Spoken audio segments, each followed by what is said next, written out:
کبھی سوچا ہے کہ حضرت موسیٰ علیہ السلام کی 9 نشانیوں میں ایک پوشیدہ عدد بھی ہو سکتا ہے؟ آج ہم ایک ایسے راز سے پردہ اٹھانے جا رہے ہیں جو شاید ہزاروں سال سے ہماری نظروں کے سامنے تھا، لیکن اسے سمجھنے کے لیے ایک بالکل ہی الگ زاویے کی ضرورت تھی۔ دیکھیں، قرآن پاک میں اللہ کا وعدہ بالکل واضح ہے کہ حضرت موسیٰ کو 9 کھلی نشانیاں دی گئی تھیں، پورے 9، نہ ایک کم نہ ایک زیادہ۔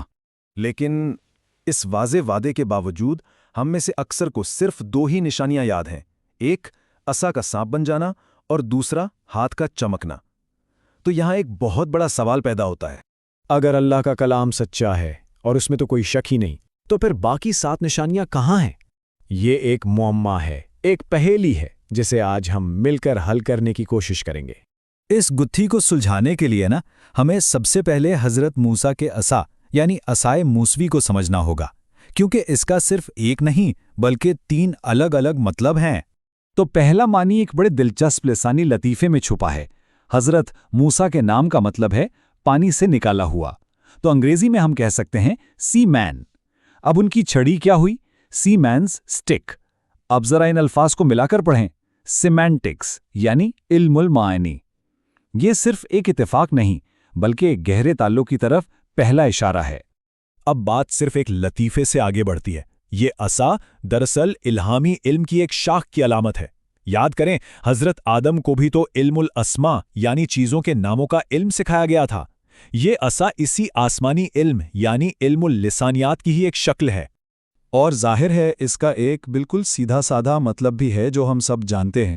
یہ واقعی میں ایک لکڑی کی چھڑی تھی جسے حضرت موسیٰ اپنے ساتھ رکھتے تھے۔ تو ہمارے پاس 3 سطحیں ہو گئیں، ایک طبعی، ایک علمی اور ایک لسانی۔ تو گم شدہ نشانیوں کو ڈھونڈنے کی جو چابی ہے وہ صرف عصا میں نہیں بلکہ دوسری نشانی کا جب ہم دوبارہ جائزہ لیتے ہیں تو اس میں چھپی ملتی ہے۔ اصل راز یہیں سے کھلے گا۔ اور جواب چھپا ہے دوسری نشانی یعنی ید بیضا کے درست ترجمے میں۔ یہی وہ چابی ہے جو اس پورے معمے کا تالا کھول دے گی۔ عام طور پر اس کا ترجمہ سفید ہاتھ کیا جاتا ہے، لیکن یہاں ایک بہت ہی اہم نقطہ ہے۔ عربی میں لفظ بیضا کا تعلق بیضا سے ہے جس کا مطلب ہوتا ہے انڈا۔ تو اس کا مطلب رنگ نہیں بلکہ شکل ہے، انڈے جیسی شکل یعنی بیضوی شکل۔ چلیں اب اس بصری پہیلی کو جوڑتے ہیں۔ پہلا حصہ ہے ہاتھ جو ایک بیضوی شکل بنا رہا ہے یعنی انڈے جیسی شکل۔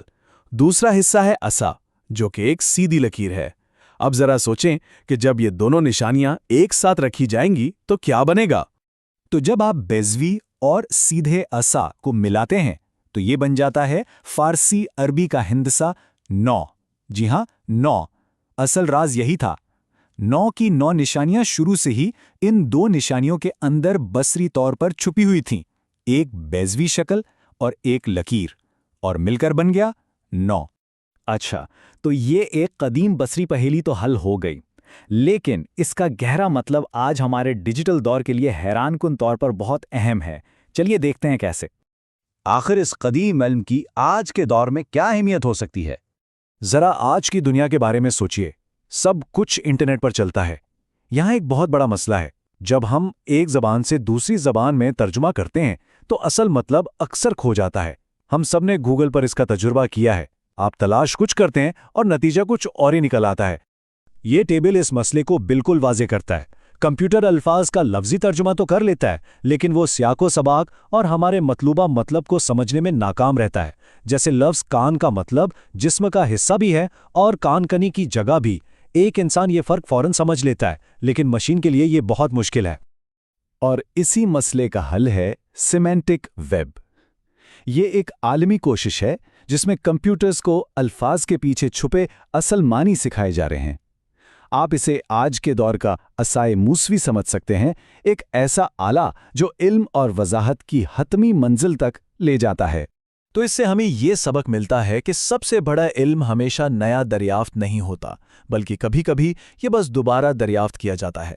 گہرے معنی کو سمجھنے کا یہ تصور ہزاروں سال سے ہماری نظروں کے سامنے ہی چھپا ہوا تھا۔